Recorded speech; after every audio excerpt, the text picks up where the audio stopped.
Differentiating Objective and Subjective Countertransference by Paul Geltner. Part 1. Broadly speaking, the analyst experiences three sets of feelings in the course of the analysis: the objective countertransference, the subjective countertransference, and the feelings that are unique to the relationship with the patient. The objective countertransference comprises the feelings that repeat a dynamic from the patient's past. It is most usefully understood within the context of the patient's life. It is primarily caused by the patient, or more precisely, by aspects of the patient's transference. The subjective countertransference comprises the feelings that repeat dynamics from the analyst's life, but not from the patient's life. It is most usefully understood in the context of the analyst's life. It is primarily caused by the analyst's idiosyncratic reactions to the patient. The feelings that are unique to the relationship are those feelings that are different from those experienced in the analyst's other relationships, both personal and professional. They're most usefully understood in the context of current mutuality between the analyst and the patient. They're viewed as being caused equally by the patient and the analyst. Although all three sets of feelings are co-constructed by both the analyst and the patient, the analyst's contribution is minimal in objective countertransference, maximal in subjective countertransference, and equal to the patient's in the feelings that are unique to the relationship. In other words, objective countertransference is a part of the story of the patient's life. Subjective countertransference is a part of the story of the analyst's life, and the unique feelings are a part of the story of the life they create together. Although these definitions are clear, identifying objective countertransference is not as easy as finding sapphires in the mud. In reality, the analyst, like everyone else, experiences a seamless stream of consciousness. These concepts are abstractions designed to highlight patterns in the flow, and their use entails the limitations inherent in all abstractions, oversimplification and reductionism. Thus, it is important to remember that this conceptual framework is a tool that generates clinical hypotheses, not an oracle that reveals absolute truths. With this proviso in mind, the goal of countertransference analysis is to separate the objective elements in the analyst's feelings from the rest of her emotional experience for the purpose of understanding which dynamics from the patient's past are being repeated in the analysis. At first glance, this might seem like trying to isolate violas in the orchestra while listening to a Beethoven symphony, a learnable skill, no doubt, but one that would require a tremendous amount of practice. In fact, the process is fairly simple. The challenge is applying it consistently. Several questions arise from this process. What does objective countertransference feel like? Does it have inherent experiential qualities that differentiate it from other feelings? Does it pop out on its own from the background of the analyst's consciousness? Occasionally it does, and these cases will be discussed, but the most important characteristic about induced countertransference is how ordinary it is. It feels just like any other feeling. The great despair that the analyst feels in the presence of the anaclitic depressive is just like the helpless apathy she has herself felt in moments of prolonged deprivation. The intimidation induced by the haughty narcissist is the same feeling of inadequacy she has struggled with all of her life. The tedium of listening to the obsessive-compulsive is what she always feels when forced to attend to masses of detail. There is usually nothing about objective countertransference, viewed in isolation, to distinguish it from the overall tapestry of the analyst's consciousness. Emotional induction is possible because the spectrum of human feelings is limited. Everyone, patients and analysts alike, shares the same basic emotional palette. There are only a few primary emotions and a somewhat larger number of basic defenses. An individual's personality is defined not by her feelings in and of themselves, but by the particular combination of feelings, experiences, defenses, and fantasies that make up her life story. Truly unique feelings can be induced in the objective countertransference, but these are exceptions, especially for the relatively well-analyzed analyst to whom, hopefully, nothing human is alien. Countertransference feels like any other feeling because it is the analyst's own feeling. Although the patient induces the countertransference, the experience of the countertransference is constructed out of the analyst's subjective experiences. At times, it is a mosaic composed of such disparate bits and pieces of the analyst's feelings, memories, and fantasies that it does not resemble anything the analyst remembers experiencing. At other times, It is completely familiar to the analyst, and she marvels at how similar her feelings are to the patient's. And at other times still, it is made up of unmodified swaths of the analyst's experiences that seem unrelated to anything the patient has cloned or said. However familiar or unfamiliar the countertransference feels, the patient cannot induce a feeling that the analyst doesn't have somewhere within her subjectivity any more than a pianist can play a note for which there is no string. So how, then, does an analyst determine whether a countertransference feeling is objective if it is not experientially different from anything else the analyst feels? Keeping in mind that an objective countertransference is a feeling that is consistent with the patient's life history, it stands to reason that objectivity can only be established in the context of the analyst's knowledge of the patient. The analyst has two sources of information about the patient: the content of the sessions, which includes everything the patient does and says in the sessions, and her feelings about the patient, which include, but are not limited to, objective inductions. The content of the sessions serves as the standard against which the countertransference is compared. The objective elements in the countertransference are consistent with the content of the sessions. The subjective and the mutual elements are not. The task of differentiating them is straightforward. First, study the countertransference. Then study the content of the sessions. Finally, compare the countertransference to the content, looking for areas of congruence, similarities, analogies, and patterns in common.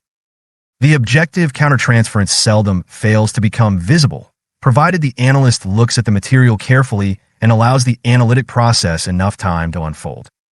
We will begin with a simple example to illustrate the process. In one case early in my career, the patient had suddenly decided to leave town, and thus would be leaving treatment 3 months later. She had made the decision without discussing it with me, and she was indignant that I might question it in any way. She was unwilling to even explore the idea that there might be something more to this decision than a desire for a change of scenery. I was left feeling intensely frustrated that I could do nothing to influence her decision in any way. In the following session, she talked about some problems she had once had with a boyfriend. Although these problems had nothing to do with her plans to leave town, she described them in the same tone of stubborn defiance that I heard the previous week. She became angrier and angrier as she described their fight, finally exclaiming, "He said that he couldn't do anything at all to influence me." Can you imagine that? I certainly could. Her association revealed that my feeling was the same as her ex-boyfriend's. The countertransference, therefore, was consistent with material in the content of the sessions. This suggests that the patient had induced the same feeling in both of us, and that this induction was the product of a repetition. It later emerged she did not leave town, after all, that she had induced this feeling in other people in numerous important relationships in her past as well. So, the countertransference was a manifestation of problematic patterns throughout her life too story. This case had several features that made the induction particularly easy to identify and understand. The countertransference itself was vivid and easily definable within my experience. It was clearly and obviously related to how she actually related to me in the session. Finally, the consistency between the countertransference and her life emerged quickly in the process.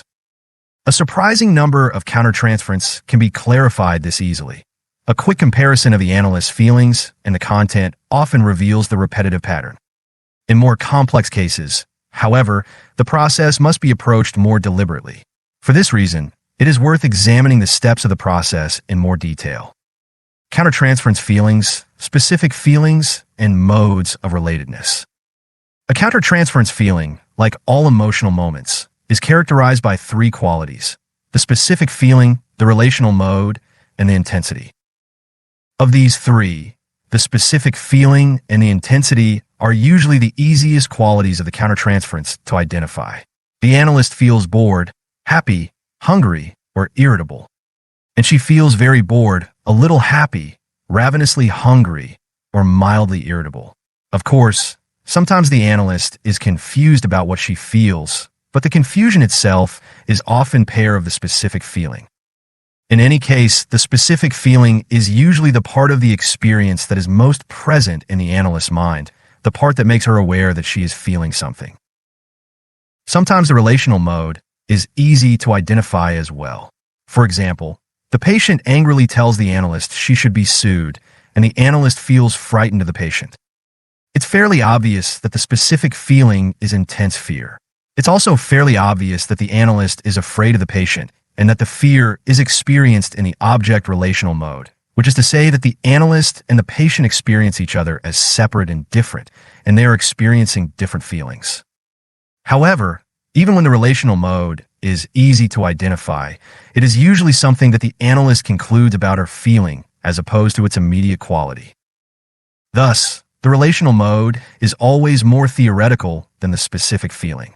The specific feeling is the quality of the countertransference that most immediately colors the analyst's experience. And for this reason, we begin the work of countertransference analysis by identifying the specific feeling.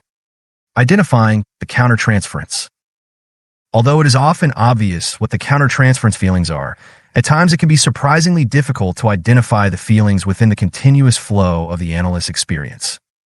The countertransference feeling may be subtle, not intense enough, or not different enough from her emotional baseline for her to be consciously aware of it.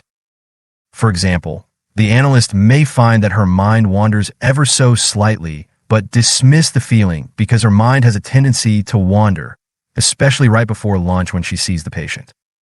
It is only after the patient has rescheduled for a time of clay, when she is normally more alert, that the distinctness of her wandering mind with this particular patient becomes apparent.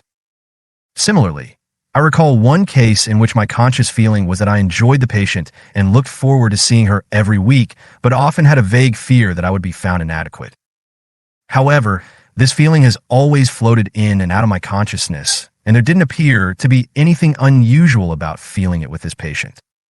During one session, however, she laughed when she noticed that I'd had a haircut, and I felt distinctly uncomfortable and anxious. It was only then that I realized the extent to which I fell prey to her sexuality, a feeling that she had felt often as a young girl with her mother. Many inductions are primitive, involving pre-verbal or non-verbal feeling states, and require considerable self-reflection to capture. States of vague and diffuse longing, mild anxiety layered with irritability and depression, and feelings of dissociation and depersonalization may flash in and out of the analyst's consciousness before she has even realized she has felt them. One supervisee matter-of-factly discussed what she thought was a trivial question in a case. Should she return a patient's call regarding an insurance-related question the patient wanted to discuss in the next session when the patient had not explicitly requested a response? Although the question was initially framed as a general question about case management, she realized that she was far more anxious about this question than she had realized. The patient was a former substance abuser who had reported in an offhand manner a minor slip in the previous session. The supervisee had barely reacted to this and had not been aware of the extent to which she was frightened by this information. When questioned, the supervisee couldn't describe the anxiety. It was a sort of encompassing, nagging fear that things were not right. She felt that she couldn't really name this feeling, but realized that it was motivating her question whether she should return the phone call. Furthermore, it was similar to a pattern that the patient had of asking questions instead of expressing feelings. This kind of situation is typical of many countertransference feelings. It is often impossible for the analyst to know what she is feeling until she has discussed the case with either colleagues or a supervisor. In this respect, being an analyst is no different than being a patient. It is hard to identify what an analyst feels without putting the experience into words. Sometimes the analyst can search the association she had while with or thinking about the patient in order to uncover what she was feeling. Ogden, 1997a, describes how the analyst's reverie contains the clues needed to capture the distinctive feeling the analyst has about a particular patient. On the other hand, the countertransference can also be difficult to identify because it is so intense. The intensity of the countertransference can essentially blind the analyst from connecting what she is feeling to what the patient is saying. One patient spent a session describing a number of self-destructive actions he was taking in all parts of his life, such as quitting his job and taking out a new loan to spend money on stocks. I was well aware of what he was doing and was even waiting to see how this would come into the transference. When he announced at the end of the session that he wanted to take the month off from the analysis due to lack of funds, I really shouldn't have been surprised. But I was flabbergasted. The fact that I had been anticipating a maneuver just like this, only minutes before, meant absolutely nothing. I asked myself, how is he ever going to stop acting self-destructively if he stops coming to treatment? As if that wasn't the reason he was leaving treatment. The intensity of my feelings completely overwhelmed me, making it impossible, at least in the moment, to identify my feeling as being about the patient, to see it as objective countertransference. Perhaps the greatest obstacle to identifying the countertransference, however, is the premature assumption that the feeling has nothing to do with the patient. The analyst feels irritable with the patient. Instead of connecting the feeling to the patient, she assumes that she is just edgy that clay. She feels anxiety about money when the patient is discussing his new salary and refers it back to the fact that his personal expenses have been high that month. She feels sexually aroused by a patient because the patient is just her type. All of these things may be true. Any countertransference may turn out to be subjective rather than objective. But it is unwise to assume this out of hand because there is nothing in the raw experience of an induction to distinguish it as objective. Any association, no matter how personal and idiosyncratic it may appear, can be a manifestation of an induction. With one patient, I had a persistent image/fantasy of standing naked and holding a sword. This image was similar to one that had arisen in my analysis at a point when I was struggling with issues related to integrating aggressive feelings, and I had come back to it many times since. However, I was not naked in the original image from my analysis, and the feeling was different as well. During one session, the patient told me that his mother used to read him stories out of Hamilton's mythology, a book that had been important to me as well. He had been particularly intrigued and horrified by the story of Perseus killing Medusa. I realized that my image, while substantially constructed of thoughts of my own, was also very similar to the Selene Perseus who had been on the cover of Hamilton's book when I was a child. While this is a distinctive example, most are mundane. Even feeling unusually hungry around lunchtime may be more related to a patient's feelings of deprivation than having eaten too little at breakfast. As Ogden 0997A suggested, any personal issue that arises in the countertransference should be contextualized to the particular patient with whom the analyst experiences it. Even when the analyst is preoccupied with some personal matter, more often than not it will be experienced differently with each patient, and this will be reflective of how the feeling is shaped by the specific inductions from each patient. While it is impossible for the analyst to analyze every thought and feeling she experiences in relationship to the patient, it is worthwhile examining anything that is experienced regularly. Comparing the countertransference to the content of the sessions. Once the countertransference has been identified within the analyst's emotional experience, the next step is to compare it to the content of the sessions, looking for areas of congruence and incongruence. Congruence is the key to identifying and understanding the relationship between the countertransference, the content of the sessions, and the patient's repetitions. Congruence. Congruence is the quality of agreement of feeling or meaning between the countertransference and the content of the session. When a countertransference is congruent with the content, it has an easily comprehensible relationship to the content. Sometimes the congruence is obvious. For example, the patient reports that his mother has cancer, and both the patient and the analyst feel very sad. The analyst's feeling is clearly and obviously related to both what the patient has said and to what the patient is feeling. However, the congruence is not always so clear, and it is often necessary to consider the possible relational mode of the countertransference in order to see the congruence. In the narcissistic relational mode, the patient and the analyst will have the same feeling or will have analogous feelings, as in the aforementioned example in which the patient and the analyst are both sad.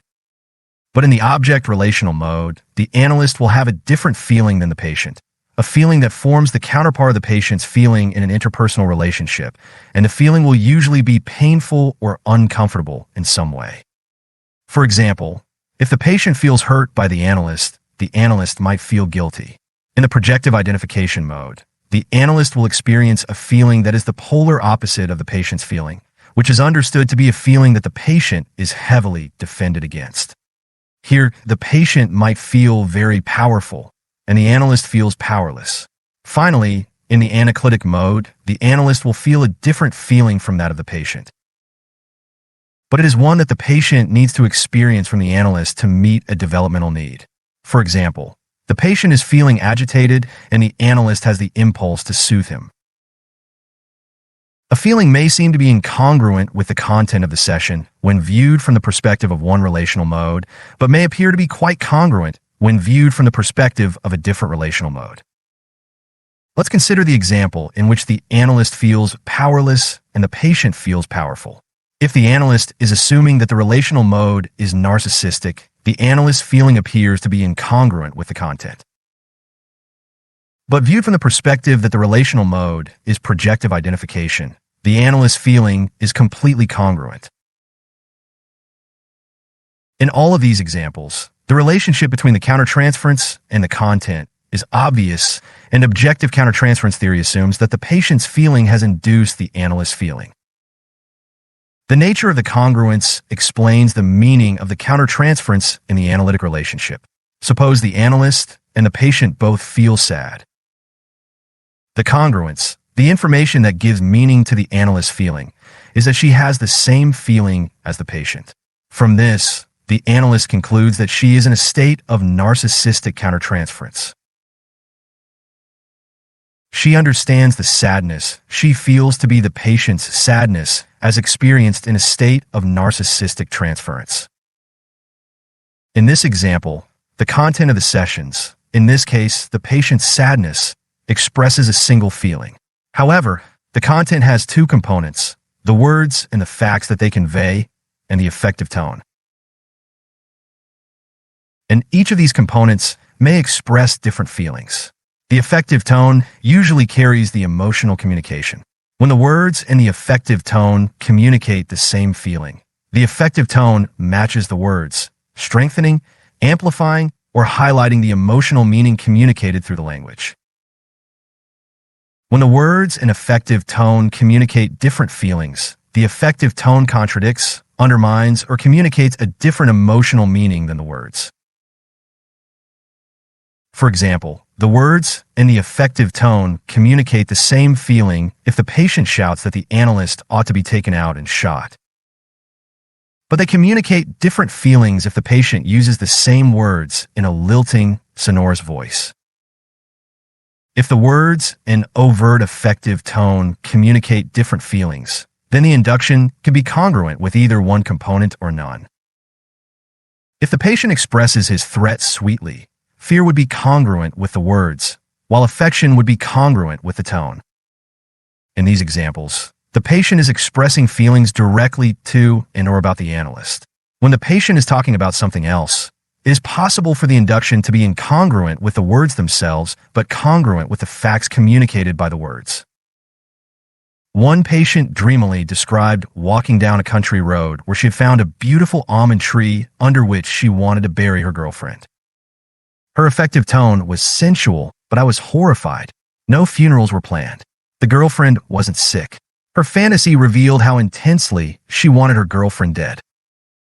Conversely, the countertransference may be congruent with the affective tone, but not the facts. For example, a supervisee described the manic optimism she felt when a penniless philosophy student breathlessly announced his plan to get rich by writing a television miniseries about the life of Immanuel Kant. Congruence with either the affective tone or with the words that describe the patient's here and now feelings, whether about herself or about the analyst, indicates that the feeling is a product of the patient's effect on the analyst. For example, fear in response to a violent threat from the patient, expressed through either the tone or the words, is a congruent feeling that is obviously a response to the patient. This type of congruence does not, however, indicate whether the induction is a repetition. If the patient's threat had been a reaction to a feeling the analyst induced in her or a product of their mutuality, it would be an induction, but not a repetition from the patient's past.